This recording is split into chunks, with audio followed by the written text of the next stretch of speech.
welcome back to another video of JT and Urban. My name is Urban, or Eli. I kind of forget my name sometimes. We also have JT, the bald head. I'm JT Coin Rings. How's everything going, JT? I'm doing pretty good, man. Awesome. On today's video, we're going to be talking about Young Thug saying that if you're broke, you shouldn't be having kids, and the community is kind of shifted with it. I've heard some interviews where people was like, he's right, but, that should have come from him, or people like, oh, who the hell Young Thug thinks he is? Matter of fact, let me not explain it anymore. Let's just go to the horse's mouth himself and see. I'm not calling him a horse, but I'm just saying. Let's go to, roll the clip. God need to set some rules, bro. We need new rules. We need new oath, bro. If you dead broke, if you're a broke, you should not be able to nut, because you bringing poor kids into this world. For you making us rob and kill and steal because you running around with no type of career, no nothing. Having kids. Now your kids growing up won't. Your kids growing up looking at Thug and his game.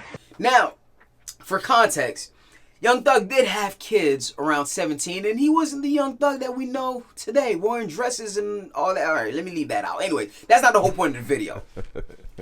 He had kids, and he wasn't, rich at that time. But I do want to say, me being me, I'll say something like, hey, you should always have a proper budget. You should make sure you save your money, make sure you invest your money. But when I was 17, I wasn't doing that. So I can understand someone having a enlightenment, saying something like that, which can make sense. It does make sense. And some people say it's just a different person saying. It's like Future right now saying that you shouldn't cheat on your wife. You should, not have that much kids with their different women and not go out. It's pretty much. But he's living that life right now, so he shouldn't say that. Right. But Young Thug, right now, he's rich, and that's the epiphany that he had. What's your thoughts about this, JT? Each one teach one. In this situation, I think he's absolutely right. Even if he didn't have that same mindset when he started having kids, but he realized it now, I think that was a positive way to place it in his lingo and the way he talks. May have been a little harsh, but when it comes down to the point that you have to plan accordingly when it comes down to kids, because they cost. Not just having kids once, but thinking about their future, child care, how much it costs for them to go to school once they start. Are you going to think about college? Are you think? There's so many things you have to think about when you're having a child. Having two myself, I didn't know some things when I had the first, but now I definitely understand when I had my second child. So you think about all the things that's needed. It's nothing to play around with. You mentioned earlier, you got to have a budget, but you got to plan. Kids' costs. I think the national average stated that in a child's life from beginning to adulthood, the average is around $200,000. If you look at the complete lifespan of a child from toddler to being anywhere from 18 to 21 years old, and that's including college. That's not including a lot of miscellaneous things, just the basic needs of having a complete child in the United States. You gotta plan. It's no joke. And I think a lot of people who don't take the time to, he mentioned poverty. You stand a bigger chance experiencing poverty, or your child experiencing poverty, not thinking these things through. And I think that at least he starts the conversation and get people talking. Yeah, of course. And some of the conversations that was being brought up was, what about the people, the girls who honestly didn't want to have kids, but they were, lack for a better term, violated, and things happen. Now, see, I like to take it on a case-by-case basis when, and stuff like that. I'm pretty sure that's not what he was referring to. He just put a broad statement out there. We're putting all the details into it after that. Right. But, the thing he said was, they're being born into poverty, and then they're going to want things. Right. And they're going to realize that they can't have it. And one of the options that they're going to have is, hey, crime. Right? And which makes so much sense. Maybe the message was a little bit harsh and things like that. It was a little bit harsh. I'm not saying, hey, don't have kids, but you have to look at the mindset behind all of this thing. You have, I know, well, I don't personally know them, but I know people who knows other people that have kids just for a check. Oh, because the government gives me help.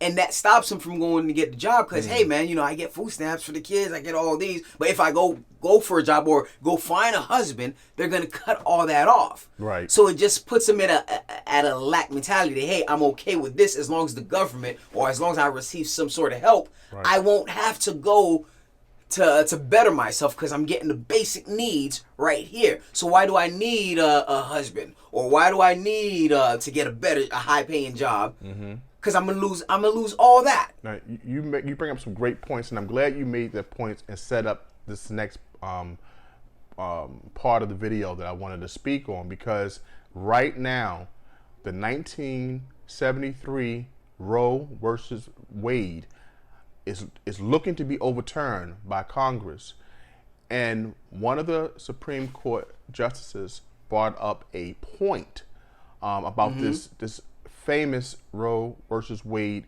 court case, which abolished the right of abortions in the United States, and to have these judgments based off states to make the decision if it's legal or not.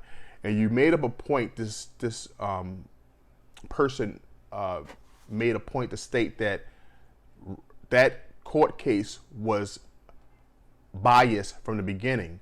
It was used to break up the black family, and this case, and maybe in 2 months, may be overturned. This is one of the most important cases in our history about women's rights. So, if a woman is violated, this was used to allow them to abort the child. Now, as you made perfect explanation of breaking the black family, during this time frame of the 70s, it was about defunding programs like social service and laws that came into the books like No Man in the House, which there are laws that went to Supreme Courts that stated that families tried to get funding when it was taken away from them because a man was in the house. These laws people thought were very biased against African Americans and people of color. This law was used to break up the family and to stop that funding. One way to do it is by not having that child. So when you think about what Young Thug mentioned in this video that we're sharing, it opens up another can of worms. It gets people talking about these important events. So I'm glad you laid that foundation for that. No, of course. The thing is, you can't just have an open statement like that because there's so many details that goes behind the statement that you're referring to, and people's gonna attack little bits of things.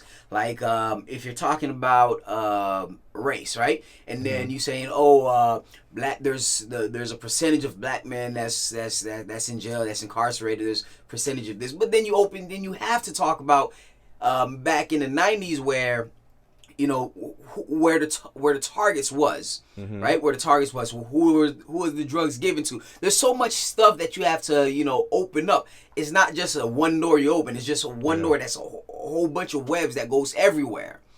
And you know, it's not just one size fit all. It's like, it's very complicated and things like that. And you know, you got to understand the roots of everything. Because what Young Thug said, he brought it just to the basics. He brought it just to the basics, and then it's up to us to have our conversations and then branch it out. Yeah, it's a very sensitive subject. Even though some may think it's simple, it's very sensitive because some people look at that as being a right-wing elitist thought. Don't have children if you can't afford it. Don't let that kid be put on a system because taxpayers do not want to pay for children that should be taken care of by their families. And so this can be taken and ripped apart, and it can be right, left, in the middle. So even though it sounds simple and it was stated in his lingo, it opens up a can of worms. Plus, in this sensitive time with the case of Roe versus Wade. So, good topic.